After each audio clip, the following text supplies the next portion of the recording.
Bonjour à tous et à toutes. Voilà un nouvel album que je vais vous présenter, que j'ai réalisé avec la collection de papier Toga Saveur d'automne. Donc en réalité, j'ai utilisé, dans ces collections, il y a 6 feuilles de papier recto verso. J'ai utilisé donc les 6 feuilles, voilà ce qu'il me reste. Il me reste la moitié de 2 feuilles et 2 chutes. Voilà, j'ai utilisé la planche d'étiquette, voilà. J'ai utilisé moi ce kit, mais vous savez qu'avec 6 feuilles de papier recto verso, vous pouvez faire l'album que je vais vous présenter aujourd'hui. Alors le voici. Donc, étant donné qu'on est sur des couleurs d'automne, j'ai choisi de faire une couverture avec un morceau de carton ondulé que j'ai recouvert de papier Colorcore marron. Ce papier, on peut le poncer, et du coup, en le ponçant, il apparaît une couleur un peu plus claire, donc ça fait cet effet un peu vieilli, très joli. Et une étiquette bien collée avec de la clé au colle appliquée au pinceau, parce que c'est la couverture, il faut que ce soit costaud, donc pour que ça ne s'en aille pas. J'ai utilisé ici des petites languettes de reliure et une spirale, voilà, pour pouvoir assembler tout mon album. Je vous précise que ces motifs, pour pouvoir faire les reliures, je vous les vends dans la boutique. Donc ça se présente en feuille comme ça. Ça mesure 30 cm et demi de long. Non, 30 cm de long, pardon. Une fois que vous les avez comme ça, pour vous en servir en reliure, il faut d'abord les plier en deux, enfin les couper à la bonne hauteur, les plier en deux, et puis comme ça vous pouvez perforer vos trous de reliure et coller l'autre partie sur les pages ou sur la couverture. Alors allons-y. Dedans j'ai laissé mon carton brut, ici, j'ai collé une petite bande de papier, on peut glisser quelque chose ici, voilà, je l'ai collé que sur les bords. On y va, c'est un album rempli de pochettes.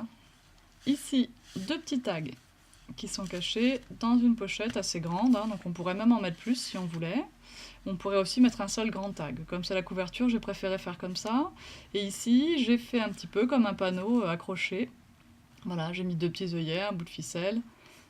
Donc ça fait partie de la planche de décoration qui est comprise dans le kit Toga. Ici, une grande photo. Donc c'est à la fois un mini-album et à la fois pas du tout un mini, puisqu'il y a quand même de très grands emplacements. Donc là, on a largement 15 par 15 sur ce tag. On tourne. Un autre emplacement pour une grande photo. Donc il faudra mater la photo, bien sûr. Et j'ai même oublié, tiens, je viens de me rendre compte que ici, j'ai une autre place pour un autre tag. Je peux en refaire un. Je n'y pensais plus du tout, je le vois maintenant. Donc, on tourne. Ici, on a 2 tags, alors un peu plus petits que les autres. Hop, et hop. Petit embellissement, un ruban, un rivet. Un petit décor ici avec du glossy accent pour que ça brille. Hop. Et ici encore un petit tag qui se cache, que j'ai décoré avec des tampons Otono. On peut dire comme ça, Otono? Ouais. C'est une vieille collection de tampons HeroArt, ça. Je sais même pas, je pense pas que ça existe toujours, j'ai ça depuis des années.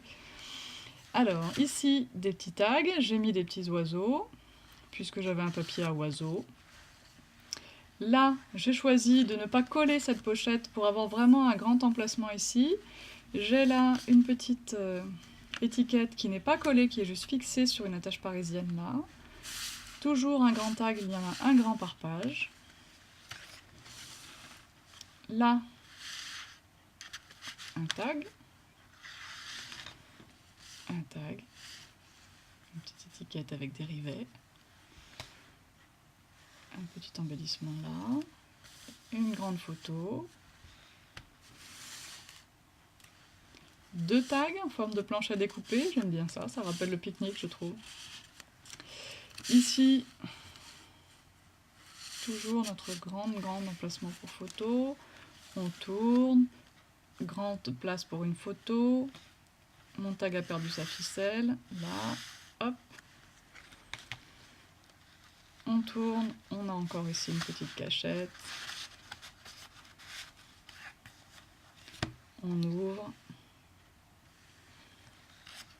et on ouvre. Et là, j'ai remis une petite pochette ici. Là, pour l'instant, j'ai mis toutes les petites chutes d'étiquettes qui me restent que je pourrais certainement utiliser quand j'aurai vraiment collé les photos dans l'album. Voilà. Et la couverture, même principe que le devant, vieilli, cartonné. Voilà, alors je le trouve très chouette, ça change vraiment de celui dans des couleurs plus estivales que je vous ai montré hier. J'aime beaucoup sa structure aussi qui est très souple, très facile à mettre en œuvre, on peut faire les pages de temps en temps quand on a envie, puis quand on est prêt, hop, on relie le tout. Voilà, c'est assez pratique, j'attends vos commentaires, j'espère qu'ils seront nombreux et je vous dis à bientôt. Au revoir.